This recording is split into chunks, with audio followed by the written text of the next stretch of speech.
Hi, I'm Steve Horgan, the Director of Umpiring for USA Field Hockey. Welcome to our 2012 National Rules Briefing. This is our segment on expectations for this year. We're basically looking at three expectations: sportsmanship and respect, sideline availability, meaning keeping the sideline clear for the umpires to do what they need to do, and umpire readiness. USA Field Hockey, the NCAA, and the NFHS all have codes of conduct and policy statements regarding sportsmanship. We would expect all of our participants to adhere to those statements. We want sportsmanship, not gamesmanship. If certain things are understood, they shouldn't happen. There shouldn't be yelling at umpires. There shouldn't be umpires yelling at players. There shouldn't be players yelling at umpires. We expect that the games are administered in a professional manner on everyone's part, and we expect a certain respect for decisions that are made and a certain acceptance that those decisions are made with the best judgment possible at the time. If you have any questions about what might be considered misconduct in any one of these policy statements, all three of these entities also have that list in their rules. They are listed in the NCAA modifications, they're in the NFHS rulebook, and of course USA Field Hockey has it in their code of conduct. This is something that we want to be very diligent with this year and make sure that everyone adheres to the policies that they've agreed to play our game. Sideline availability.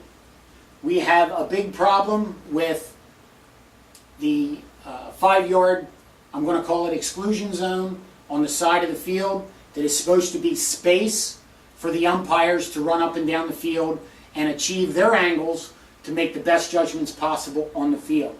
We need the playing community and the coaching community to make a conscious effort to stay out of that area.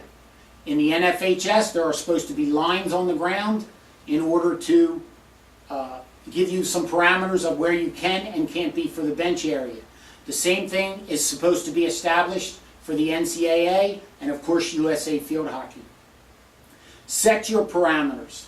From the umpiring perspective, once this area is breached, it must be addressed, and we want it addressed. From a coaching and playing community, just do something in order to know that you're outside of those boundaries. Put cones down, put your own line down, put a string down, put whatever you can put in front so that that area can be kept clear and everybody stays out of trouble and there's no interference with the game. Let's take a look at a scenario we don't want to have happen on the sideline. Obviously, people are in the zone or the area that the umpires should have required for their movement. In this picture, the umpire's just about to run behind the coach, possibly going to come up and run into this coach of, I'm assuming, the other team, okay? And there's absolutely no room there for the umpire to do what they need to do. Umpires, we need you to monitor this area, deal with this early, and as we go back and we talk about respectfulness, all it should take is one friendly reminder for the coach to step back. If it's not done, then umpires must address it under misconduct. Actually, in this photo, even this yellow line isn't 5 yards off. The only actual person in this whole picture that may be 5 yards off the field is this young lady all the way out here. So umpires, protect this area. This area is yours to operate in. The coaching community, we need your understanding and respect that this area is for the umpires. And if you get addressed in this area by an umpire with a card or even a verbal warning, we do not need the response of, you're not focusing what's going on in the game if you're watching what's over here. We've heard that too much. This is an umpire area and needs to be kept as such. Now for the umpires. The expectation is for the umpires to be prepared. This is not a hobby. This is a profession.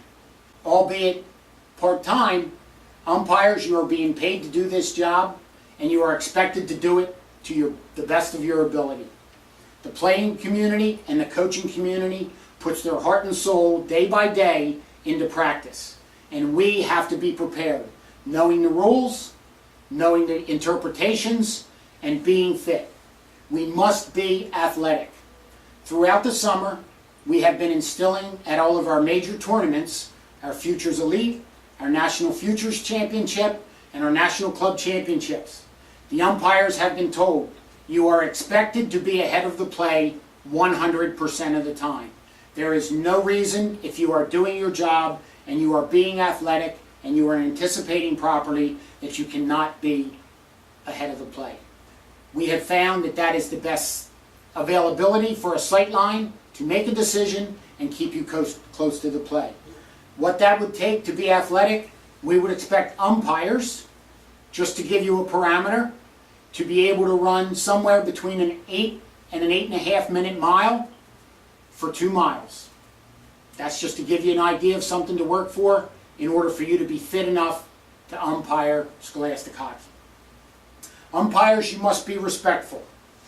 We know that we are defensive, we know that we are proprietary, we know that we want to do the best job that we possibly can.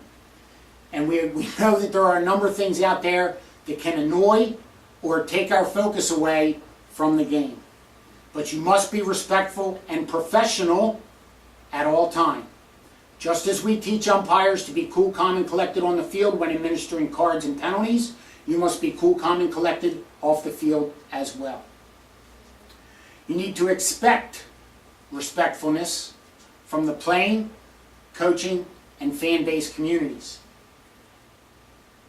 During halftime, if a coach comes up ranting and raving to you about a call or wants something answered, that halftime belongs to you just like it belongs to them.